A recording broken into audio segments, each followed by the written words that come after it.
welcome to another edition of RSF Radio. I'm your host, Joe Monday, and this is the podcast where we talk about what's been going on in the FGC or in the front page of our Street Fighter.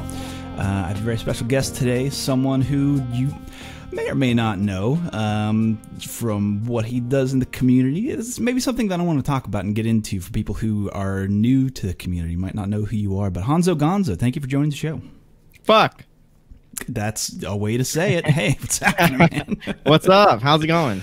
It's going good, man. It's Saturday. We're recording this on a Saturday. I just had a banana and a big bowl of ice cream. It is currently the morning, so I'm feeling good, man. Like, what kind of ice cream did you have? I had a chocolate chip, but then I like to put, whenever I have like a vanilla base ice cream, I like to get honey, put honey on it, and then sprinkle with cinnamon. What the hell? Are you like you make your own Baskin Robbins fucking ice cream in your house? It's the Cold Stone Creamery of okay. Welcome to the Joe Stone Creamery over here. I'm mashing that shit up. What's good? Man, I don't do anything opulent like that. I feel like that's like what a Roman emperor would do after the fucking orgy, you know? Yeah. Just like pour honey in there. I'm laying on a chase and it's just being drizzled into my mouth. Yeah, that's not inaccurate, honestly. But how about yourself? How you doing? I'm doing good. I was just watching Dragon Ball because the finals are on, and Yipes came on the screen, and I got a big old smile because Yipes always brings a smile to my face because he's a great human. Yeah, he is one of the best, if not the best commentator for tag games, certainly. Saw Romanova on the commentary, which was fucking rad. Yeah. Friend of the show. Anyway, other than that, let's get into, before we get into everything and like the questions that we had planned and discussions and topics, is there anything right now that you would want to promote at the start of the show so people can't avoid it at the end of the show? Yeah, so it should be in the link of the description, but there should be a donation link for the Australia wildfire relief via directrelief.org. Just because, the wildfires are going fucking crazy over there, and it kind of is a little personal because I had to deal with wildfires up near my house in Northern California. There was a big one a couple years ago, and it came up basically to my house. So, had you evacuated at that point? No. I was actually in New York for a show, and I was watching the fire come up to my house, and the trailer park near my old house, it was basically just on fire. And as I was at the airport bar, and I was just like, oh man, I need a drink because I was like, wow, I don't know what the fuck to do, you know? I mean, you can't, you literally can't do anything at that point. It's just, you just have to watch. That's devastating. But a local radio station actually dug a trench that saved my house, which is kind of weird. So I was pretty fortunate. But there's a lot of people unfortunate, and I think the whole country of Australia is pretty unfortunate right now because of all the wildfires. So that's a good organization to go donate to. Yeah, that'll be the first link in the show notes. So wherever you're listening, stop right now, scroll down or look wherever the show notes up here, and it'll be the first link. Click on that and be generous, because that shit's for real. And like, it like wiped out a ton of their wildlife and just areas of where wildlife can live. However, I will say, fuck koala bears. They're fucking, those things are assholes. I don't know if you know this. The woke people that hate koala bears, they're just being animals, man. I don't know if you know this, but koala bears are assholes. They're fucking assholes. But at the same time, I'm empathetic. I understand. I would also be pretty fucking rude if my diet only consisted of eucalyptus. They're just like, I only eat eucalyptus. That's my life. That's what they sound like, actually. Oh yeah, that's not. Listen, this isn't like an inaccurate representation of what a koala bear sounds like. They're not even bears. I'm not even a bear. I'm a marsupial bitch. They're brutal, man. So fuck kangaroos though they're fucking rad. Got to get a Joey in a pouch. Anyway, that'll be in the show notes. So look down, scroll down below. First line of questioning though: how was Evo Japan? You spent some time over there, and we're at the event, and you've got firsthand experience. Tell me about it. Evo Japan was cool. Much better than previous years. If you've ever been to the event, you would probably understand how bad it was in previous years and how much better it was this year. Space was still pretty whack. There's just so many people in Tokyo that showed up, and Smash had over 1 billion people, you know? Right.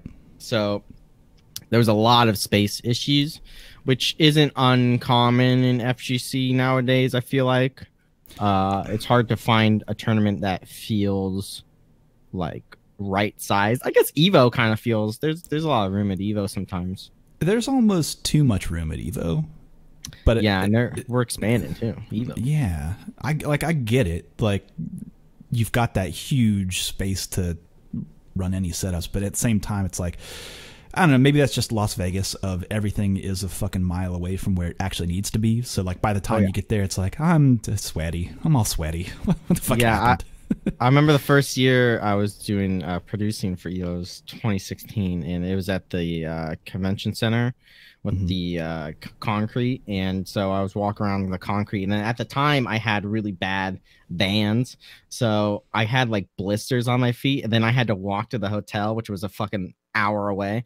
Oh, so God. yeah, because that convention center is at the end of the strip, which is very far away from where any of the places to stay are. Yeah, so that was a fun walk. No, it wasn't. So after that, I've been on the boost life. I've been trying to actually wear decent shoes. Yeah, just because I just started injuring myself at that point. Yeah, I think it's pretty key for, well, especially for like walk and play. Like Japan and Tokyo in general is like a big walking city. Even though you can take subways everywhere, you have to still walk to the station. So you gotta take care of your feet, folks. Other than that, though, how was the feeling in the venue? Pretty. I think a lot of people wanted to show up and play. And then after that, I don't know, they filled up the spectating, so it was pretty. It wasn't, I wouldn't say hype, but there's a lot of people around, and you know, they were enjoying the event, I guess. And from a production standpoint, everything went pretty smooth. There was a couple of hiccups, but other than that, it seemed pretty smooth on our end. We had a lot of people come out to the event, so it was a lot easier than previous years. And yeah, it was just pretty smooth overall in comparison to the other years. So I'm pretty happy about that. And Japan itself, you know, is really cool. And getting a lot of the crew out there is always fun because everyone has a blast coming in. And yeah, and we stayed a little bit after, and we ate Kakambo and shit like that. You know what Kakambo is? I guess I don't actually. Kakambo is a ramen restaurant that does really, really spicy ramen. Okay.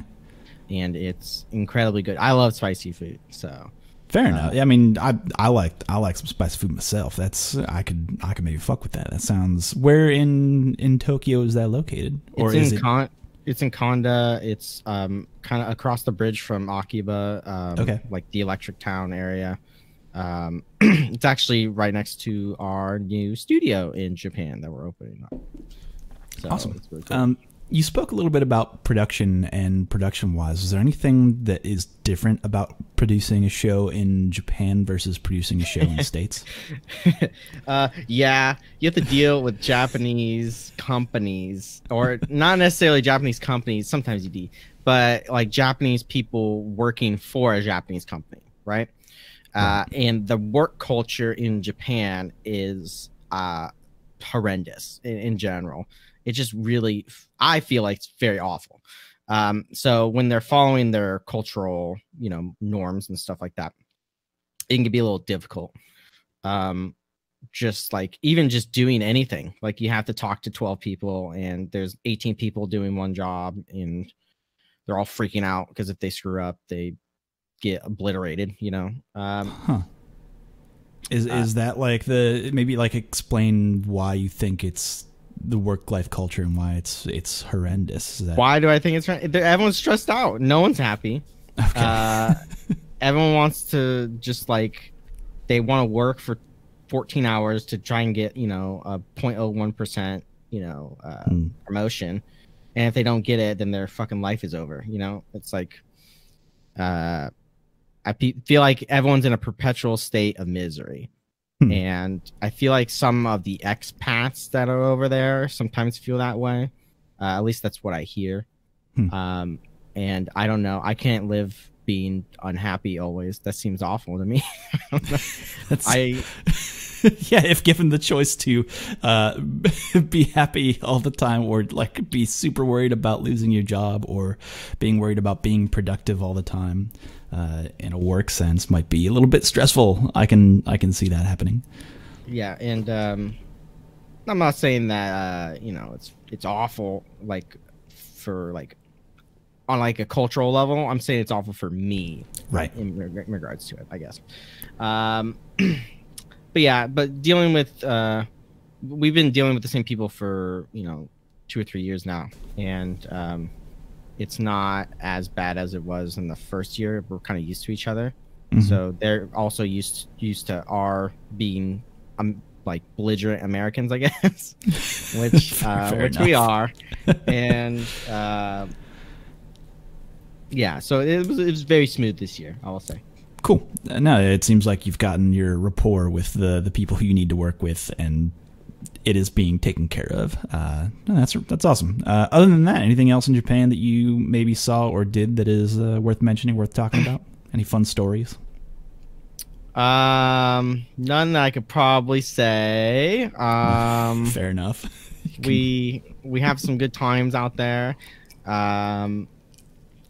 Drinking and getting wild. I haven't. This past time was kind of boring. It's one of the reasons I don't have anything, because I was just over there a couple months ago, and I went crazy, and I was like, you know what, maybe I shouldn't drink 13 strong zeros. That's one of those things where I see everyone who is from the FGC heads on over to Japan is like, strong zero, that's my jam. That's Giuna. Yeah, it's Giuna's fault. I don't like strong zero. Am I FGC? I might not be FGC. Yeah, it's just shitty. It's just shitty, like flavored vodka, essentially, right? Yeah, it's like malt liquor flavored. Does it have energy in it? I really can't. I don't know. No.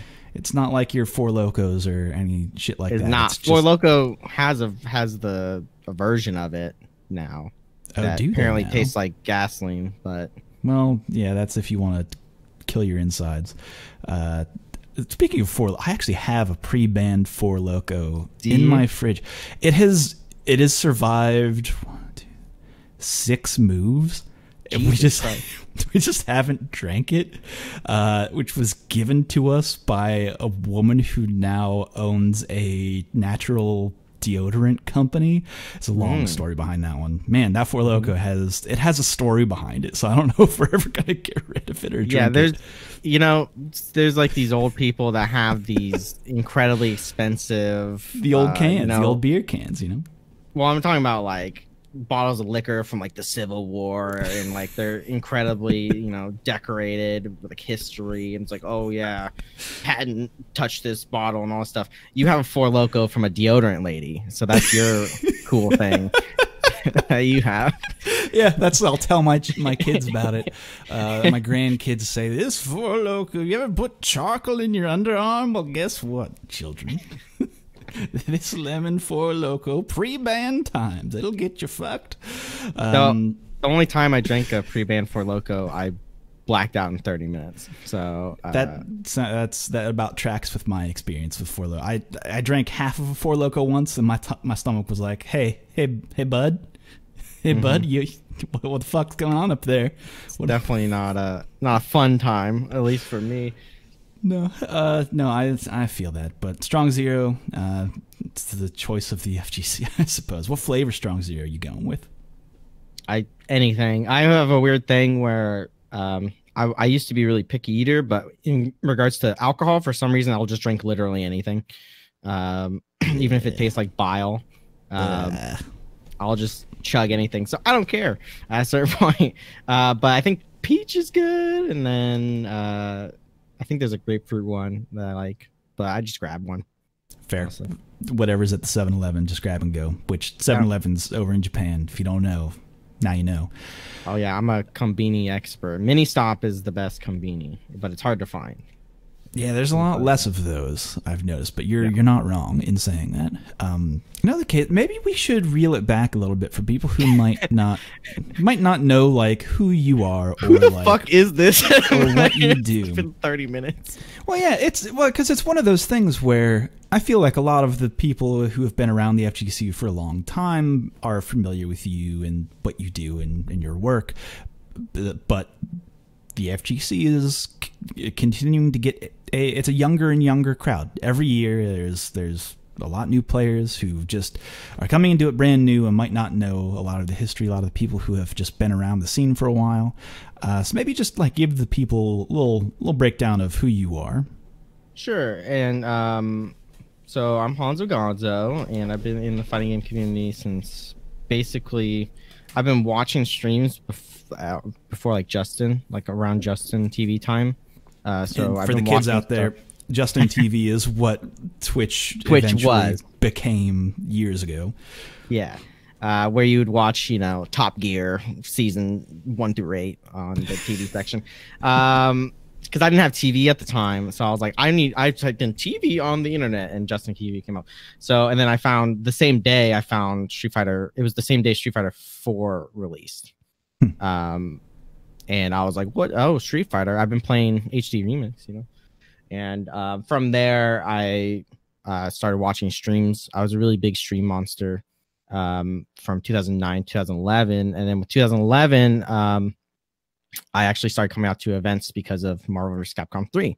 I was really excited for that game, and I started doing okay at events, and I streamed a lot. I figured out how to kind of manipulate Shoryuken's front page. Like, they had this thing for streams where it would pop up if you were the top stream, but I figured out a way where I could make myself the top stream always.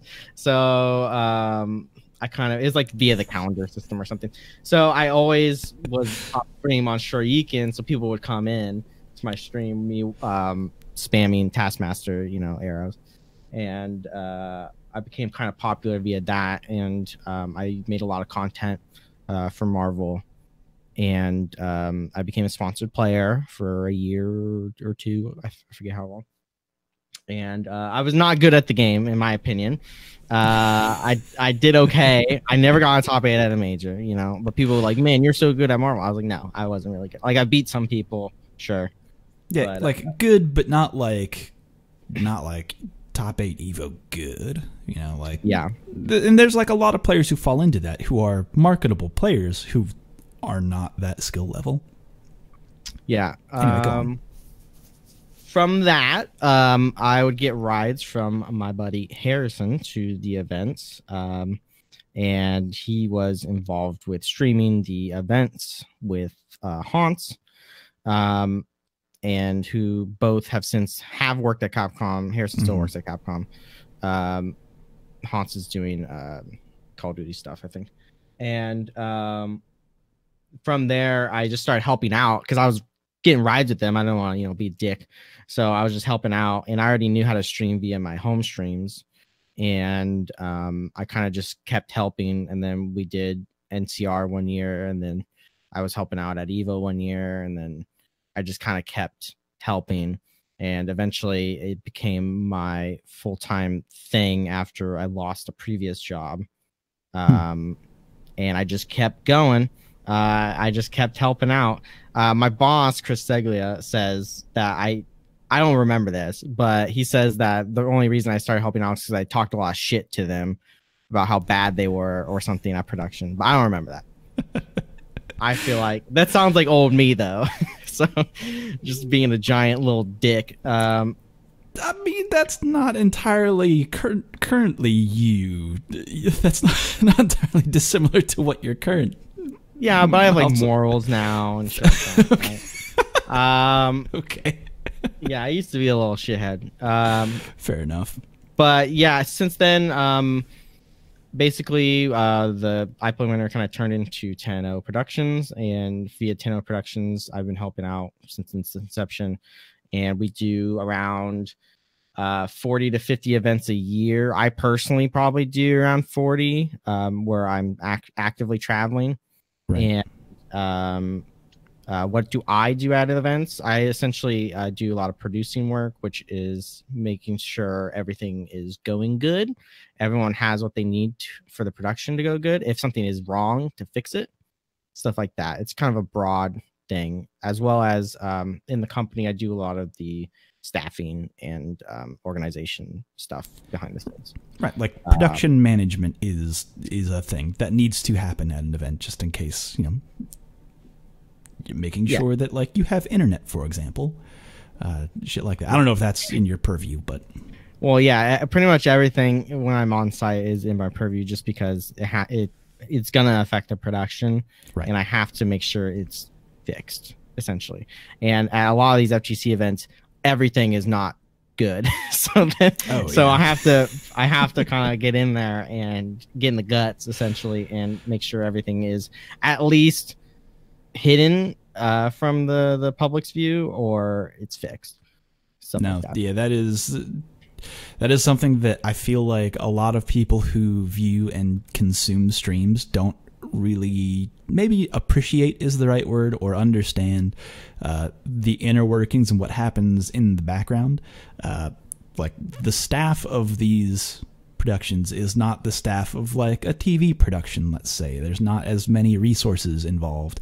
So, like, when shit is being held together with duct tape and shit actually works, it's almost like a fucking miracle every weekend, honestly. Yeah, I will say though that past 2015-ish, our productions are pretty fucking good in regards to equipment as well as staff, and we've been training a lot of our guys and gals, and pretty much I would say 95% of our productions are staffed by FGC people that we've either incorporated or trained up that have had an interest in it. Right. So that's awesome. It's really beneficial for fighting games because of how kind of odd fighting games are. If you actually look at it from an outside perspective, fighting games are a little weird to understand everything. And then it's not one game at these events usually, unless it's like a tour event or whatever. But like, let's say you're doing it for Evo. There's 8 or 9 games that you have to understand the concepts of them in order to do some production work, like replay, for example. If I'm a replay operator and I don't know what the fuck is happening, like, it's really difficult for me to clip something, you know, stuff like that. So it's really beneficial that we train up as well as incorporate people from the FGC, because a lot of the minutia is just they already have it. Right. They know the vernacular. They know the language. So it's a lot easier, as well as it's just cool to have, fighting game people, be getting experience and stuff like that, because we're really community based and community driven. And that's a big thing for me, is to support the FGC, even in like little ways, right? Ways that the majority probably don't see. It's really important for me to keep continuing that. And but yeah, I think a lot of our productions what I'm saying is we're not held together by duct tape, okay? We're actually pretty fucking smooth in regards to a lot of things. If you're comparing it to a TV broadcast, even in some of those instances, I think we are stronger in a lot of respects, because we have done TV broadcasts. I guess that is true. Yeah, with ESPN a couple of years ago. We've done it with ESPN, as well as we've done workflows with other companies and stuff like that. And there's a lot of bottlenecking that can happen when you scale up to that size. I love our flight packs, essentially. I don't mean to disparage the name. I know. Just throwing it out. There's a lot of things what people don't consider that can go bad that often do, but are, like you said, hidden by the team that you've built up and the good people who you work with.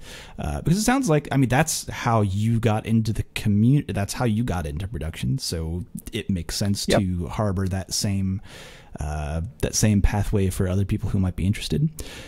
So for people out there, just get involved, help out where you can, volunteer, do the work. Yeah, I would say if you're ever interested, cold calling me is probably a bad way to do it. You should probably, usually word of mouth via like local people is much better. Like every scene has a streamer in it, right? Mm-hmm. And I know pretty much all of them. So if you're helping out with them and they recommend you, stuff like that, it's a much better avenue. Right.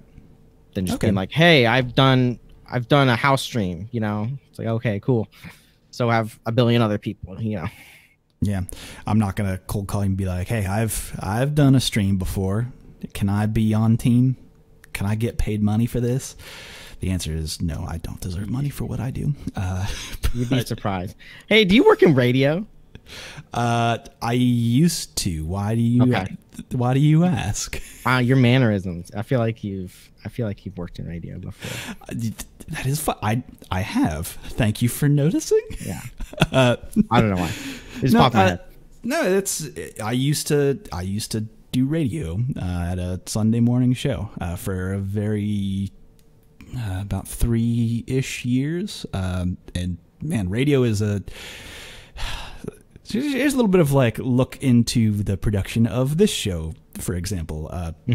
I do it live for people who don't or might not be aware of that. So all of the sounds that you're hearing are live unless I go back and edit it, which isn't very often. Like if I had a dump button, I would use it sometimes, but I don't on my current setup because I'm doing like multiple recordings at the same time. And I don't know, it's just one of those things that I'm used to doing things in a live sense. So it doesn't, this is the comfort zone for me to do it like a radio style. But anyway, that's one of the very few times where I've been asked a question from a person who I'm okay, sorry about that. Kind of caught me off guard there. Oh, my bad. No, that's okay. I'll roll with the punches and we'll get along with it. I did insult your streaming capabilities, so it's okay if you're gonna trip me up a little bit. I'm quite all right with that. But other than what you do, so we have that introduction. Now, the thing that I wanted to really dig into and the meat that I wanted to kind of bite into here is really just, so for people who don't follow you on twitter.com, which they probably shouldn't, it's kind of a mess, but every once in a while there's a little nugget of gold in there, a little gem of when you do get serious and you release like some information what is based off of your longtime experience within the community and production and all that stuff. You made this statement about leveraging success and how that translates to the fighting game community. Could you maybe expand upon that idea if you have a little bit more space here to explain what you mean by that? Yeah, so I have some esoteric thoughts sometimes. I kind of feel like if you guys have followed, I guess if you're in Tekken, speed kicks, but if you're in general FGC, SKD will just kind of say some shit for like 40 tweets and you're like, what the fuck is he saying? So sometimes I have that thought in regards to content creations and stuff like that. And I look in the space and I try and find what's missing, and I often find that everything is missing. There's quite a lot of holes to be filled. Yeah, and I'm always like, I'm like flabbergasted sometimes when people are like, I don't know what to do, I don't know what to do to succeed and stuff like that. And I'm just like, well, there's so many easy things you can do to be successful. And I kind of have done it in a sense. It was a much easier space to do it because no one was really doing it back in 2011, 2012. But I used to have thousands of viewers on Twitch. My YouTube still has a lot of subscribers, even though I haven't done anything on for like 8 years. So I understand the kind of work you kind of have to put in on a like a small level. It's much harder nowadays. I do recognize that because there's so many people, but Right, also the pool's a lot bigger.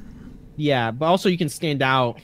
Once you stand out, it's easier to stay out, essentially, because people kind of gravitate toward personalities nowadays, and they really kind of glob on. So what I was talking about is I've been researching a lot of stuff just for certain projects coming up and stuff like that. And I personally am really into role-playing games. I love Dungeons and Dragons. So Okay. I consume a lot of Dungeons and Dragons media. And one of those things is called Not Another D&D Podcast. And they are incredibly big because there used to be College Humor people, and they're doing a D&D podcast. They have around 12.5 thousand patrons on their Patreon, at least $2. So they're making a lot of money in regards to just releasing this weekly podcast and stuff. And they have a whole content plan, and they're doing extra content if you pay more money, stuff like that. I feel like that's sort of absent just in general, like a strong Patreon. But that's not necessarily my point. My point is that the cast members on it often do other things. They're on other projects, right? And that via that, it feeds into their people's cult of, like, the cult of personality around that cast member, and then people will go follow their other projects, stuff like that. Mm-hmm. So, for example, Emily Axford's also on Dimension 20, which is another College Humor thing, and they do a bunch of like pre-produced D&D like content and stuff like that.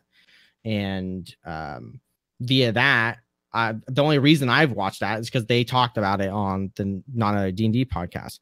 Another guy, he has another podcast that they talked about that I've went and checked out. He has over 4,000 patrons on that one. And it's like kind of like incestuous in a way, where they're on other products to talk about their other products. And I feel like that hasn't happened really in the FGC. It can happen very easily, is the thing, and it does sometimes, but everyone fails at the execution of it, in my opinion. So recently, I don't want to mean to call out Kizzy. I love Kizzy K, but he just had a stream for Grand Blue versus Fighters, where he was going to have a bunch of people over and they're going to play, right? And it was just like a bad stream. Like, I feel like like the audio wasn't working or something, and like the video was going out and stuff. If I see that, I'm closing the stream. Like, yeah. I have no fucking patience for it. So I feel like a lot of people also audio is incredibly important in terms of people being able to pay attention, and also if like video's going out, done deal. Yeah. And it was I'm sorry, it was Kizzy trying to talk about the Grand Blue versus fighting and stuff like that, and he was having people over Skype and shit wasn't working. I think that was what it was. Right. And yeah, so I feel like stuff like Sajam has a podcast with Equinox people like Brian F and Filipino Man, and I think that is good, but it's only really good for Brian F, really. He's the only one kind of benefiting off that because he has a consistent schedule. Sajam tangentially does too, but right. It's not really like it's on his channel, so it's not the same. Right. So I feel like stuff like that is good for some people to do, and I feel like there needs to be more collab projects, not only within the FGC. I think within the FGC is super easy. You just go on someone's stream and you talk to them, right? Right. I think outside the FGC, there's a shitload of opportunities with some of these other podcasts, as well as just doing other stuff.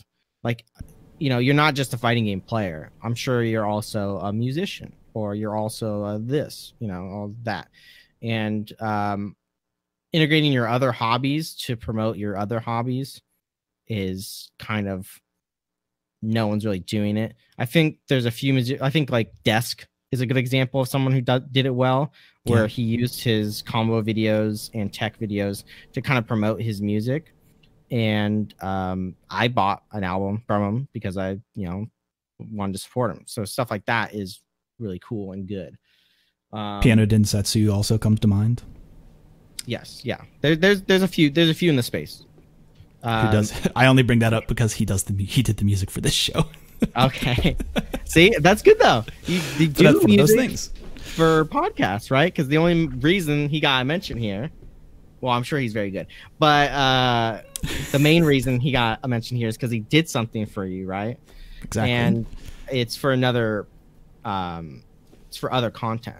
So like if I was Piano Densetsu, I'd be like, hey, Say Jam, let me make you the theme song for your podcast, shit like that. And via that, it's just like free promotion. Now, at a certain point, you should charge for it, obviously, but that's like a personal thing for the creator. Right. I feel like sometimes you should, sometimes you shouldn't. It's just up to you. Yeah, it kind of depends. Yeah, that depends because like your work is valuable. It has a monetary value to it, and it's one of those things you should not always work for free, or you should charge for things. You should feel okay about charging for things. Yeah, and it comes up in production a lot, in regards to because like graphics are a thing. Yeah, no one wants to pay for art. It's crazy. Yeah, and I feel like artists are not only artists, but even just like freelancers in general are kind of hesitant to ask for money, and you have to do it at a certain point because we've at 10-0 have made it pretty. We wanted to make it at least industry standard in the FGC space that you should be getting paid a fair wage, for some of the jobs that you've been doing, equivalent to some sports, productions and stuff like that. So when I see some people talking about like commentary not getting paid at some events, or I'm a production, I did everything for free and stuff like that, at a certain point I'm just like, you can't, like, I understand getting your foot in the door, but it's been 5 years. Yeah, I mean, like some of these people they have their foot all the way through the door, some might say, and that not happening for them is like you hate to see it. Yeah, it's them being genuinely nice is what's leading them to that. So it's hard to be like, hey, stop it. But right, it happens too often, in my opinion. But back to the subject, Joe, getting me fucking distracted. That's how the show goes. I'm sorry, I got time. Got to stretch it out somehow. This is boring ass conversation's got to go somewhere. Am I right? Yeah, my really weird concepts. There's another in card games. I'm very into card games as well. I'm into everything. Okay. So there's another streamer. His name's Swimstream, I think is his full title. He was gearing up for Legends of Runeterra, which is the Riot card game, right? Yeah. And he was a big Gwent guy, which I was a big Gwent guy at the time too. So I know of him. And he was getting around, I think for his Legends of Runeterra, like the beta streams, he was getting around like 500 people, right? Pretty okay. But what he did was that he leveraged a lot of other things to promote his stream. And now he's getting at least 2K, 3K, every day. Right. Essentially. So what he did was he actually made a website where he updates it every day. And it shows all his YouTube content, as well as it has a tier list that is updated every day of decks, as well as it has like a matchup thing where I can choose a deck like a Noxious and Demacia deck, and I can see what cards they have that are relevant to other matchups, like tech cards, for example. So there's like a lot of like weird tools, and he also has like a card draw probability calculator and shit like that. So like these really weird tools that aren't in the game, and he's basically using that to drive people to his website. And then once they're on their website, his stream's there. His stream's just up. So it's getting views through that automatically. Yeah, and people want to go to the site because it has good information and it's being updated every day. So every day I'm like, well, what's going on in the meta, right? And stream embeds, folks. It's a powerful tool. Yeah. So via that, he's now like top Legends of Runeterra streamer for the most part. So, and he wasn't that previous. So using like outside things. So why haven't there been like, no one has like a website like that in the FGC that is updated literally every day, has info, you know, outside of the game. I think the only one I can really think of to that extent was Inflement's KI guide. Yeah, that's about it. Was really good. But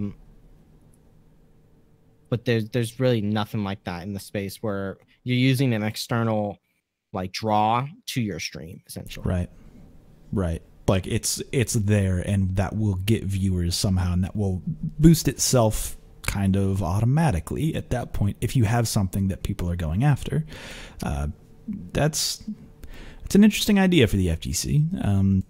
I don't know exactly what that content would be or what that would look like, but I'm sure that there are.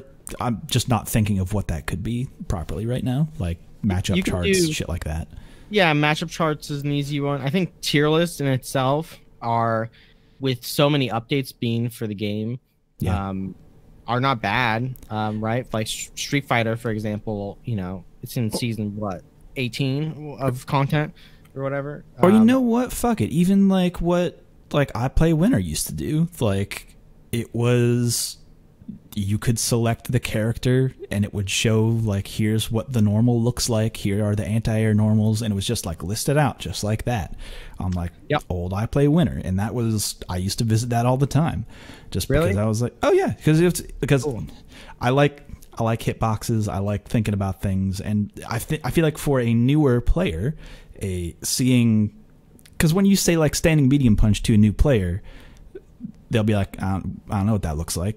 I haven't committed that to my memory yet. But then you have that picture there that shows them, and it's like, oh, okay, that's what that looks like. So now I know what... it's just like tied things together when they're not like in the game playing it. You can look at it outside or in your free time whenever you're looking at... when you're just like researching the game and stuff. So that could be an option. Or I'm sure there's hundreds of other things that you could tie it to fighting games. And I think it's really difficult nowadays for a player to get info just in general because of Discords. There's I'm with Grand Blue Versus coming out, right? There's an explosion of Discords of people trying to be the main Discord, right? So I don't know where the fuck to go in regards to getting some tech. So I have to go scroll through Twitter hashtags bullshit that's, you know, aggregated terribly and stuff like that.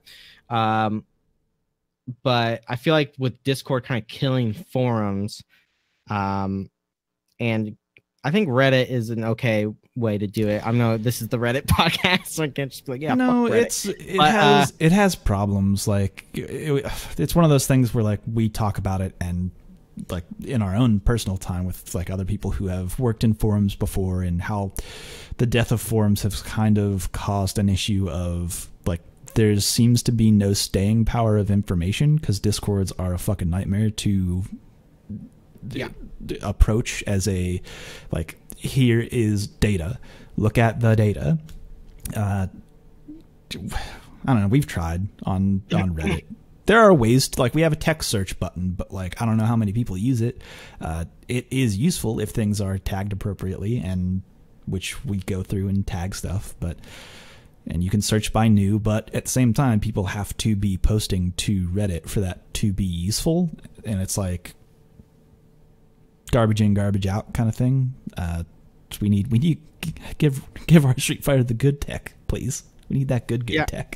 This is kind of off topic a little bit, but how many hours a week do you spend curating the Reddit? Quite a lot, actually. Because it's one of those things where like I have a job where I can just check in every hour or so. Because like we have good moderation tools set up to like let us see like what needs attention or what hasn't been marked or whatever. So I'll check about every hour of the workday, and I'll go through and update tags if they haven't been tagged, so people can search for stuff or remove things what need to be removed, shit like that. So pretty often. I don't know if I've quantified an hour to it, but it's probably unfortunate, whatever that hour count is. And there aren't a lot of active mods on the sub as well. There's probably about 3 of us, maybe 4, rotating in or out throughout the week. But yeah, why do you ask? I was just curious the workload in regards to comparing it to forums or maybe even these Discord ones. The Discord kind of, I feel like, because I've been in the Unis Discord for a while, and I feel like it kind of sorts itself out sometimes. But the problem is that the info has no staying power. So even if you pin stuff, people don't read the pins. No. So that's why I think forums had a leg up, because it's really hard to avoid the first post. Yeah. In a thread, because if you go to the thread and go to the last thing, you're fucking insane or looking to argue. I don't know, like there's these 2 things, and if you're just looking to argue, that's fun for everyone at a certain point. Yeah, I think, because I mean the common question, there's a joke in the Gordo sections, like, how do you link 5B after 22A? People ask that literally every day for the past year. Yep. No, that was actually, I think I've said this recently. I can't remember if it was on this show or another podcast, but like the reason why the Geefs Gym series exists is because people came through our Street Fighter and RSF4 actually, asking what is, like, how do I do this or how do I do that? And so Geefs Gym was basically built off of answering those questions, so that if they did come up, we could have an automatic, just look at this chapter, go here. Like, the answer exists, it's right here, and we see it because we're in moderation, so link it, delete that post, be gone. That cleaned things up a little bit. But so there is power in having like these simple, like, because this is like easy, simple stuff that like should be readily and widely available. Does anyone have a website that sorts that appropriately currently? Not really. No, there's, I don't know if there's any money in it is the problem. I feel like really there isn't. Is. You have to do it. You kind of have to be kind of lucky, or B, do it like with determined supporters and stuff like that. I feel like someone like Sage start a Patreon, for example. Right. And probably source stuff like that via his fan base, stuff like that. And you said, Erisk, you're going to bring up avoidingthepuddle.com? Yeah, I feel like he's done a very good job. Especially, you talk about diversifying, like he almost does more non-fighting game stuff than he does fighting game stuff, honestly. For sure. and that has only grown his viewership. There's a reason for that. There's a reason why that worked. It also helps that he's oh so charming. Yeah, Eris is. I love Eris a lot. And one of his strengths is that when his game was kind of dead, Tekken Tag 2 specifically, he kind of just did what he wanted, and he grew those other hobbies, or other avenues I should say, like the Souls streams as well as the Resident Evil streams. Like, he's big into both those communities. So the fact that he grinded it out and he's a part of those communities, like, legitimately. Yeah. So now he has these other communities he can just go to when he's not feeling fighting games, and I think that right now is kind of where he's at with Tekken 7 a little bit. Probably when the tournament season gets picked back up, he'll probably get back into it. But when you have these like lulls, downtime right now, these lulls are being supported by his other interests, right? Which kind of ties back to what we were talking about earlier. Yeah, I was to say, like, because the Pro Tour isn't happening right now. There's some dead air. There's some opportunity to pick up some space for like people who might have multiple interests. Like, now's the time.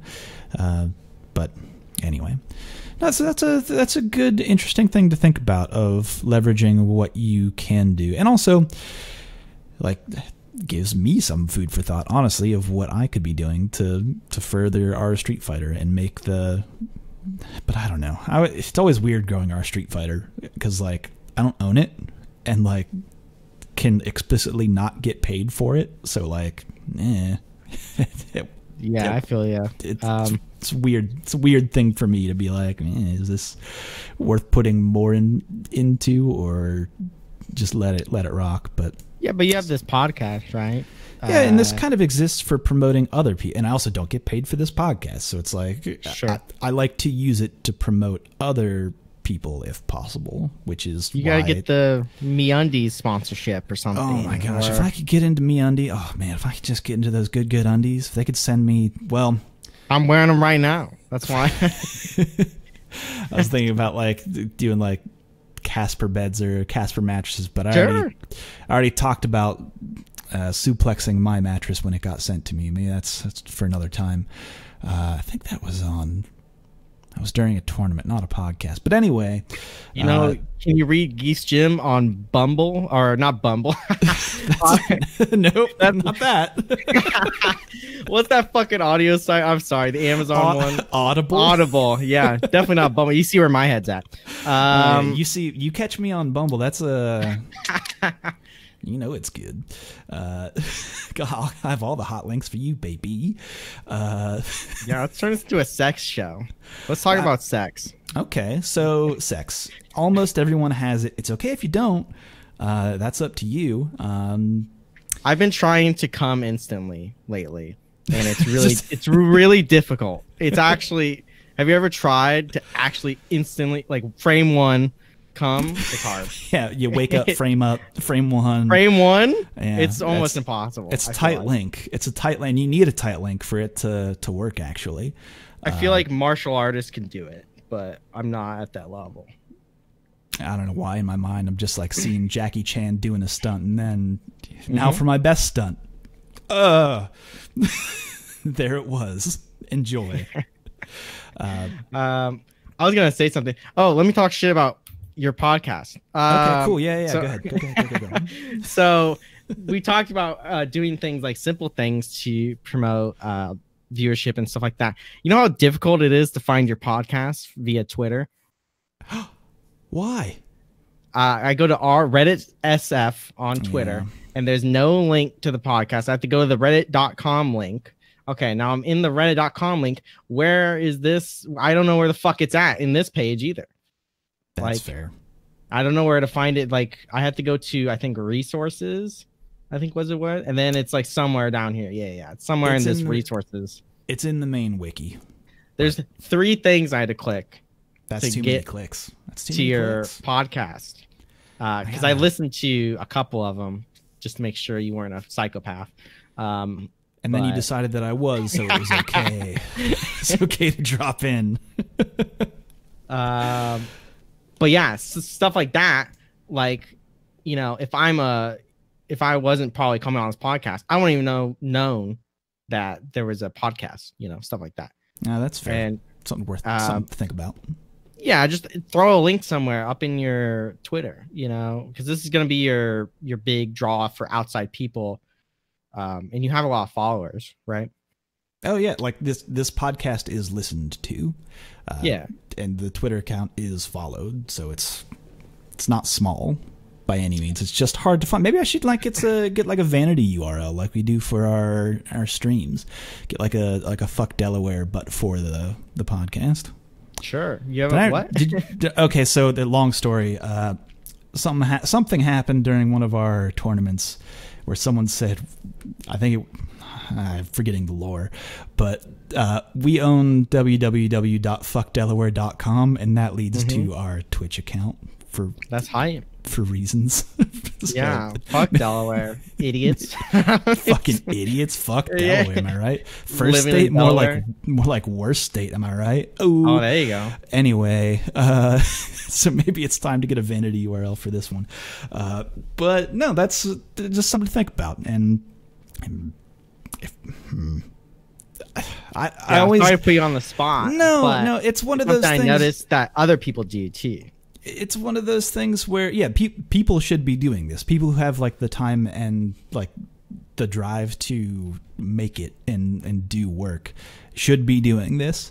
This is always one of those things where like I work 12-hour days every day, and then also this stuff. So like anything on the back end for me is always like, it's a fucking miracle that it even happens. I feel you. But that's because like, here's the other thing, folks. My day job, I don't need to do this shit, fam. I don't need to do this at all. But I do because I love it. And I love promoting people and the stuff that happens within this community, because it's full of great people. Like Honzo Gonzo, who is working on coming instantly. One day, maybe. One day. I'll keep trying. You'll be one of the great in the history books, let's say. Other than that, though, is there anything else that you want to talk about that we haven't covered quite yet? Yeah, I think just in general, some tips that because I've tweeted about this before in regards to why aren't you growing in regards to like content creation and stuff like that. And I think a schedule is really the best way to do it. Yeah. Every day, if you're not even every day, like every other day, or Monday, Wednesday, Thursday, Friday, stuff like that. If you can stream an hour or two, that's really beneficial to your Twitch. And if you can release a video every week, same time, same day, that's really beneficial. Releasing it every other week is still fine, but I feel like a weekly kind of like a structure is much healthier for you as a person, right? Because you can schedule around it, as well as it's healthier for your viewers because they know when to come in. And a lot of these smaller streamers that are getting partnered and stuff, they have dedicated people that want to watch them. And you just need more people to turn into that. And like Sajam is a great example of someone who took their stream and was like, I'm going to take it more seriously. And now every day he basically has a flow chart of what he does. He, has like 2 or 3 hot topics or whatever bullshit he's going to talk about. He talks about the 2 or 3 hot topics with the chat. And then he either does analysis or he plays fighting games. Like that's his like flow chart. And when I go to a stream every day, I know that's what it's about, right? I know why I'm going to that stream. And through that, he's grown a cult of personality with his viewers, right? There's a lot of people who just like Sajam. So I just want to watch Sajam. And that's very normal in the streaming space. There's people that want to watch Eris just because he's Eris. Who cares what he's playing, right? He can be playing DOA and looking at tits on the cards, right? And 4,000 people are watching them, right? So it's like, it's not actually interesting content, but he's playing like poker in Red Dead Redemption, and he has 3,000 people, right? Right. It's a cult of personality, like you said. Yeah. People go there for that, and it's good to have that. It's not good to have it go to your head and become a psychopath influencer, but it's probably inevitable for a lot of people. Do you know how many followers I have on IG? Do you know? You'd be surprised of some people I worked with. No, the thing is, I wouldn't, and we live in a nightmare world. Fuck. Yeah, influencers are the devil, but collectively, they're the collective devil. It's cool to become one, I guess. And there's like it's kind of like the American dream for lower middle class people when they're trying to, like, they think they're embarrassed millionaires. I think that's the term, right? They're temporarily embarrassed millionaires. That's kind of like what a lot of these streamers are. And I feel like everyone's trying to become that millionaire without doing the legwork to just get yourself propped up. Right. You have to do a lot of work to even get to the middle. And it's fucking rough. It's rough getting to the middle. Tough but out there. Yeah, I see a lot of people, not to be a Debbie Downer, I see a lot of people in the FGC doing really well in regards to a lot of their content creation and growing their self-worth and stuff like that. The stuff is good in the FGC. I feel like a lot of the times, like the quality of material, what is being put out there is good. Yeah, and there's a lot of great people to follow. much more so than previous years. So right now we're in a pretty good space. I just want people that I want more of it. And I think for me personally, what I want the most is less beginner content actually, and more high end, like advanced concepts, content revolving around that, like an hour talking about mix-ups. Like, I'm with you. For mix-ups, when you do a mix-up, do you do it the same the first time if you're playing the player for the first time? Why do you do that? Yeah. Stuff like that, because I said stuff like that like 90 times, by the way. How much information are you gaining from doing a mix-up like that or stuff like that? Because if I'm a player, I'm in the clouds a lot of the time. If I know you're going for a setup, I'm just gonna block the way that you normally do it the first time, right? And because I consume a lot of info, so I know the mix-ups. Yeah, right? You know the cross-under is coming, like, because that's what the mix-up is, and I know that because I'm a smart boy. Concepts like that you can go on, and a lot of people have different opinions. We did a segment at one of the Capcom Cups, not this past year because we didn't work it, but I think it was 2 years ago, where it was take the throw. Like, we asked everyone, would you take the throw? Right? That question alone stumped some people. Like, sometimes, like, Tokido had this whole thing where he's like, sometimes you take the throw, but not if you think they're gonna throw, because then you get thrown, or something like crazy shit. And it's like, is that even an answer? Yeah. So, stuff like that is good. No, I am with you on that, because I feel like at the point we are, specifically with Street Fighter V, it being as out for as long as it has been, around the same time that Street Fighter IV was out at this time, I feel like there were way more conversations in that game about, like, here's this specific matchup tech, or here's this specific spacing that you should use, or just like really in the details. People were getting in the weeds. At least I was getting into the weeds. Not doing that so much now because of the other roles I've taken on, but I don't really see that in Street Fighter V, and I really haven't ever seen it. There might be a couple of explanations. I think High Fight does actually. You know what? False. High Fight does a good job. His matchup breakdowns are really good. They include a lot of like tech and explanations of what someone might be thinking, and that stuff's really good. But high level stuff like that, I think you're right. There might be a current lack of it. I think there's a huge like dearth of content that revolves around that. And for an example, Grand Blue versus fighting, I can probably guarantee in the next week or so, people are going to be releasing content in regards to like, what is spot dodging, stuff like that. Like, what is a roll? Who gives a fuck? I don't care. Like, I know what it is. I play the game for 5 minutes. What is this M normal? It's like, oh, you press M and it does it. I want to know more about, like, when are you supposed to be spot dodging via certain block strings, and when is it bad? Stuff like that. Mm-hmm. Is there Kara canceling in that game?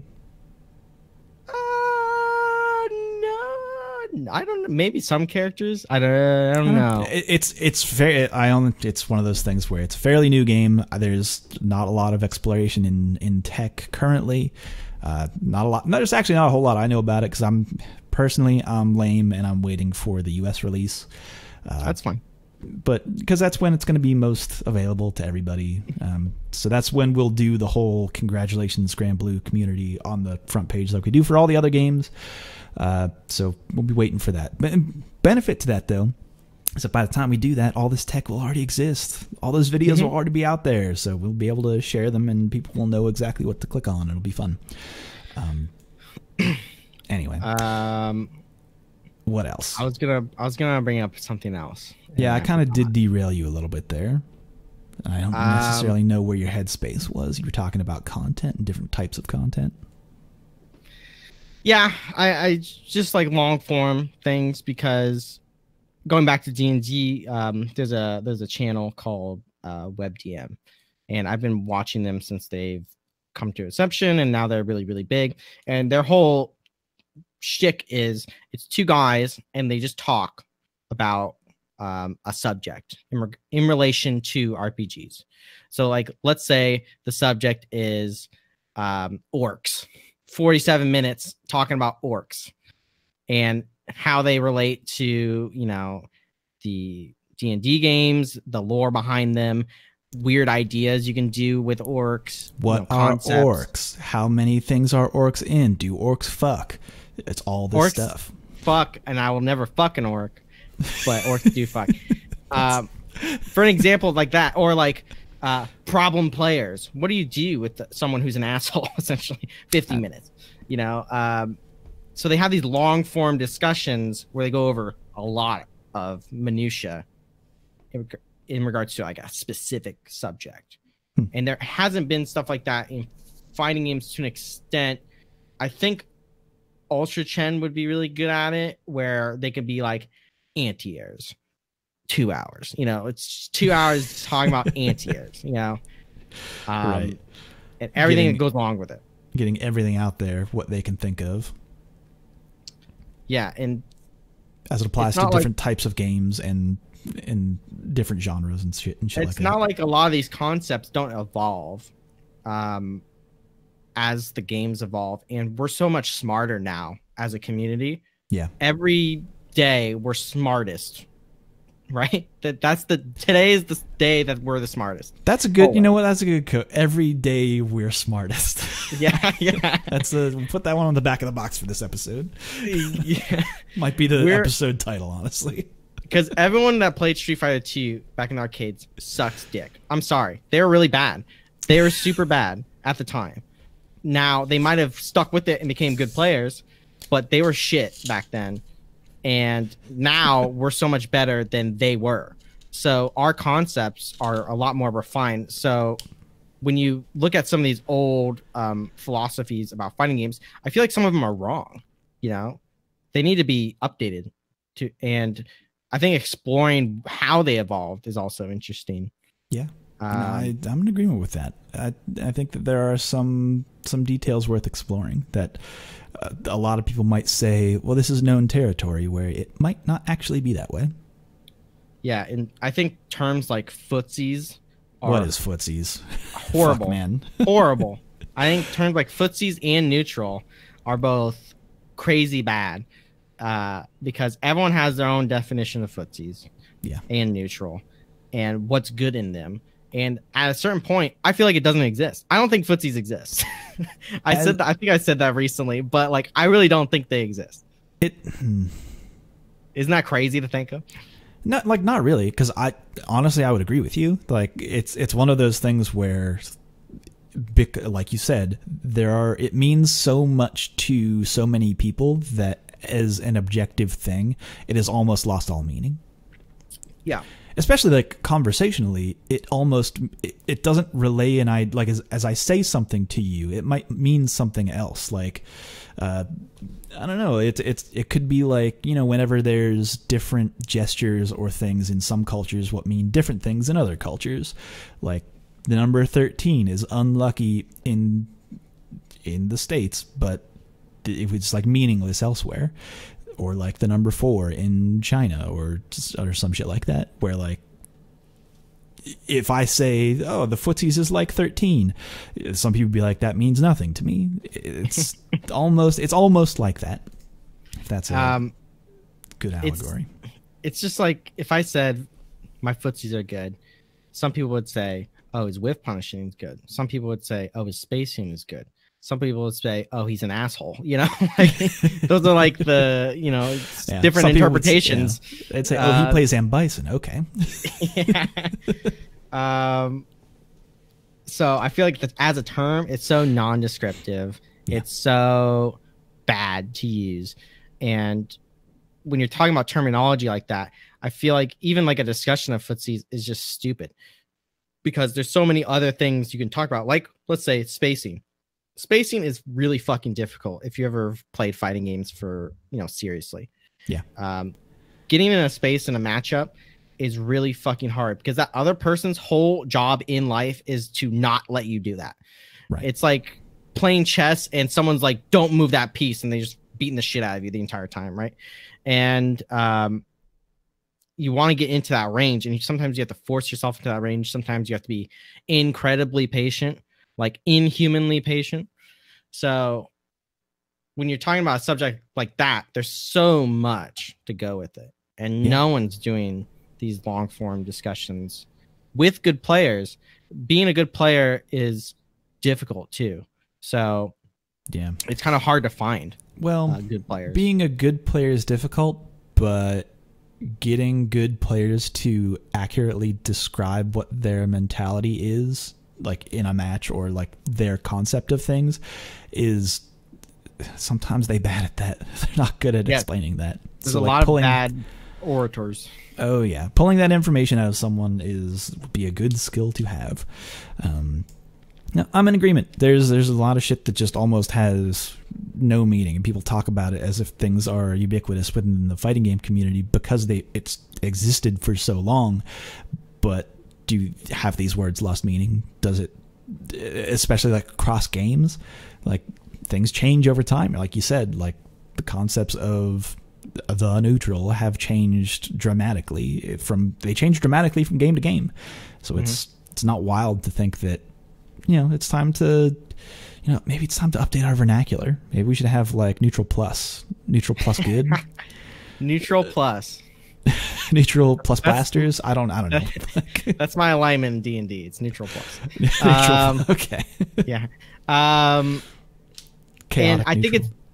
think it's really good. That's how I play. It's chaotic neutral. Are you kidding? I'm so surprised.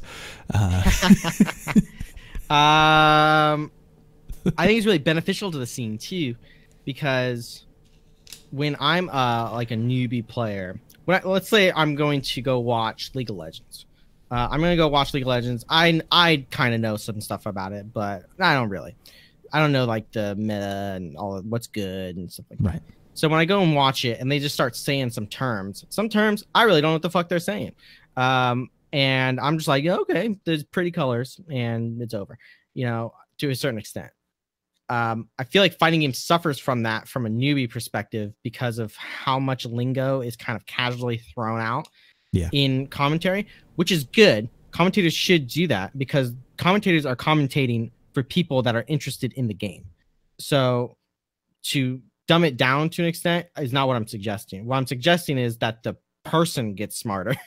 The person watching it gets smarter via these long form discussions. Because like if there's a term I'm not aware of, like mix up, for example, some people don't know what the fuck a mix up is.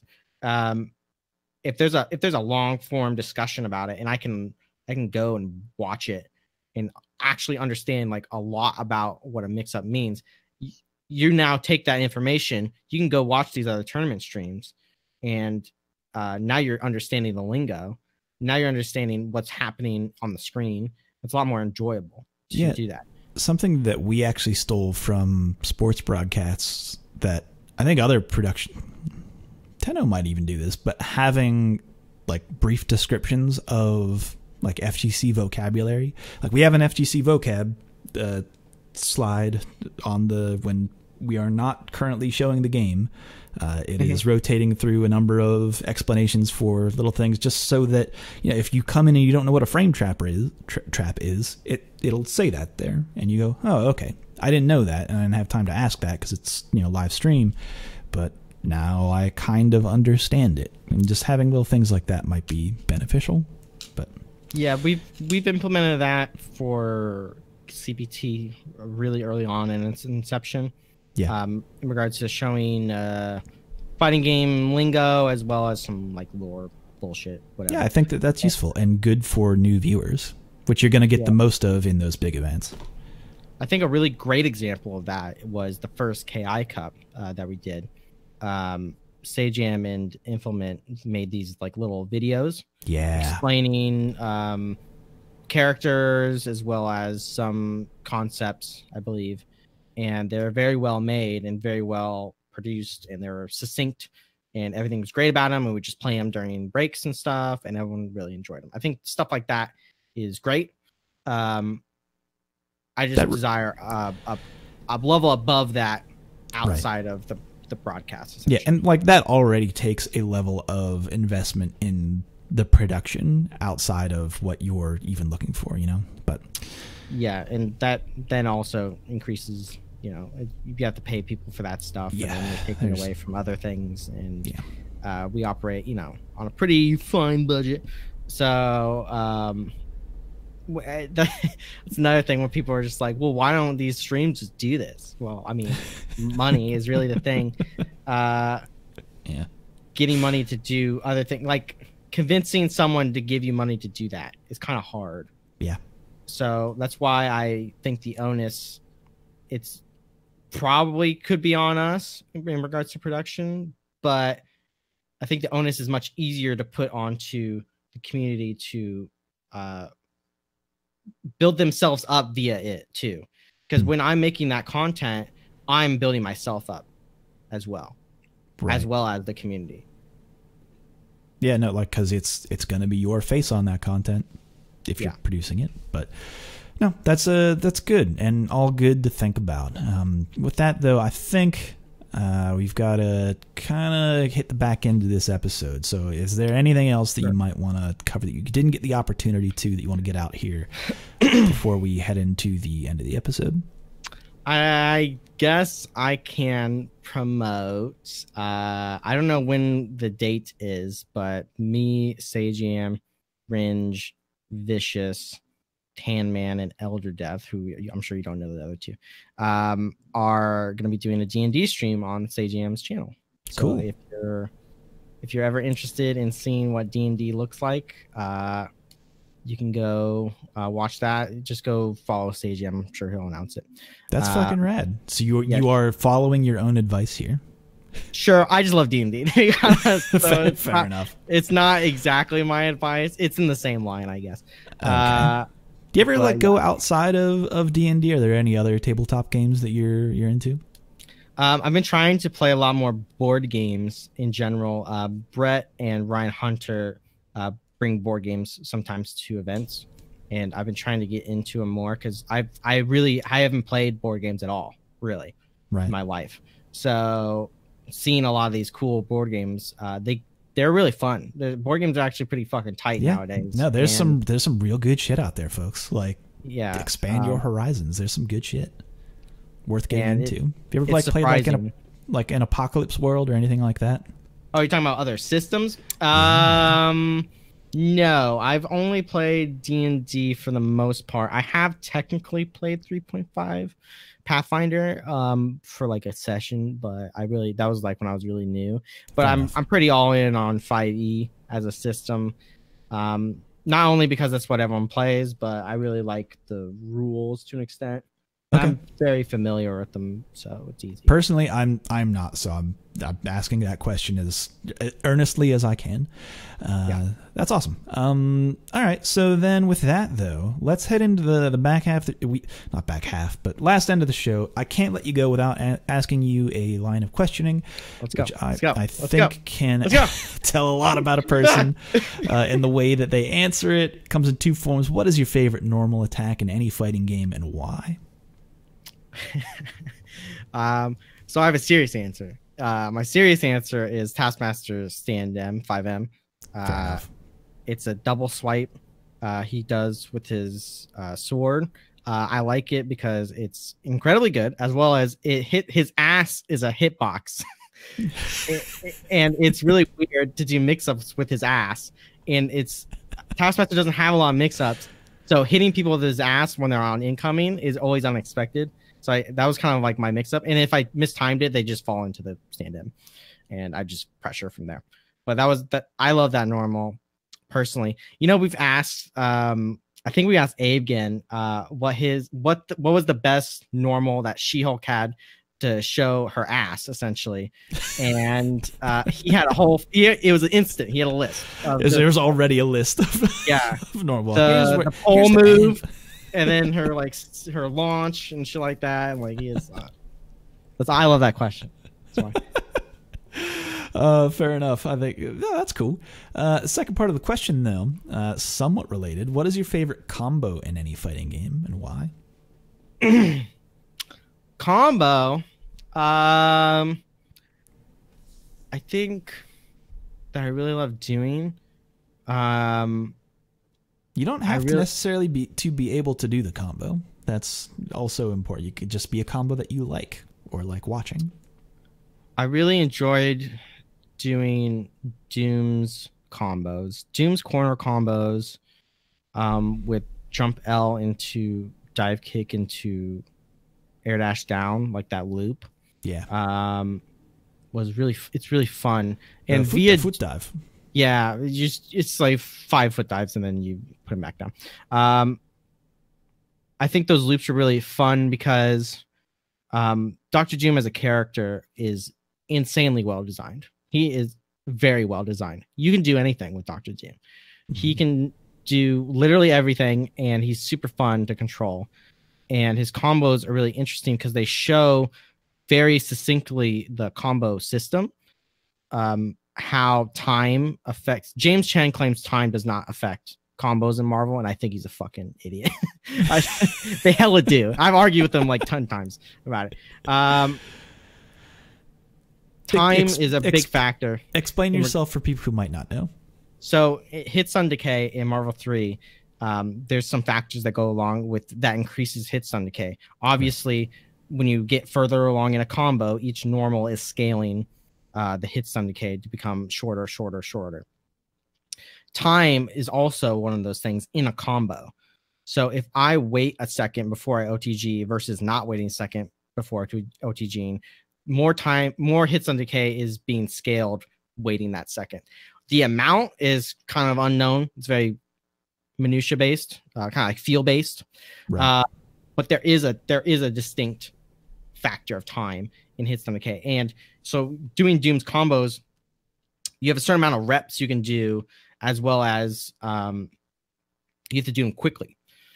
If you don't do them quickly, like I could delay it super long, and all of a sudden I lose 2 reps of the loop.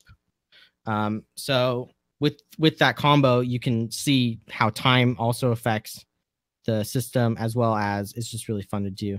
And Dr. Doom himself also shows how hits on decay fails as a system after you TAC. TAC means you tag in your other person in a combo, and when you do that, hits on decay stops. It doesn't. There's no hits on decay anymore. Why? Who knows? But through that, if you never land on the ground, then it never kicks back in. So you can do stuff like infinites, and Dr. Doom's really easy to do infinites with. So, and also, Dr. Doom was how I kind of learned how to do combos in fighting games, because initially in Marvel 3, when it released, I couldn't do the really shitty bucktooth loop. Like it's really unoptimal, but it's essentially you just do M, foot dive, air dash down, M. I literally couldn't air dash. I was like flabbergasted. I was like, I can't do this. This is so hard. And I had to grind it out like for days. Figure it out. And that's kind of like how I learned how to play stick. Okay. I couldn't do quarter circle forwards when I was playing Street Fighter 5 when I got a stick. I just couldn't. It was impossible. Huh. And I had to bought an Octo Gate because I'm still an Octo Gate player. Yeah, hell yeah. Fuck all the haters out there. Octo Gates for life. I love them. Yeah, it makes going to Japanese arcades really fun. And via that, I learned how to do motions and stuff because I would ride the gate a lot. And I have like weird executional habits that I have. Like I don't do quarter circle forwards. I do half circle forwards. I don't know why, but it makes KOF really fun. You know? Fair enough. I'm just doing random shit sometimes. True. Who knows what'll happen in KOF? Fuck, I'm a super. But yeah, Dr. Doom's corner comp. That's funny that you say that, because now that I think about it, Doom was the character that I actually learned how to do Marvel combos with. It's because like he's easy to do that. Not like easy, but like he's a good learning character because he can do keep away, he can do combos, he mixes well with other characters, so it's like, yeah, no, that's awesome. Good answer. I like it. With that, though, that's the end of the show. Before we leave, Honzo Gonzo, where can people find you on the... I was going to ask where can people find you on the internet, but... You leave it in. Don't find me on the fucking internet. Leave me alone. Don't do it. Leave me alone. You can go to the link that we've shared it'll be the first link that you see. Please go donate. Wildfires have been really rough for Australia, so please be generous if you have the means. Yep. But that's the show. You can find me at Super Joe Monday or at RedditSF on Twitter.com, or head over to our Street Fighter and see what's happening throughout the week. But that's the show, folks. Look for this show every Thursday. Don't forget about the tournaments on Mondays on the East Coast and Fridays on the West Coast. But until next time, folks, take care. Peace. Bye.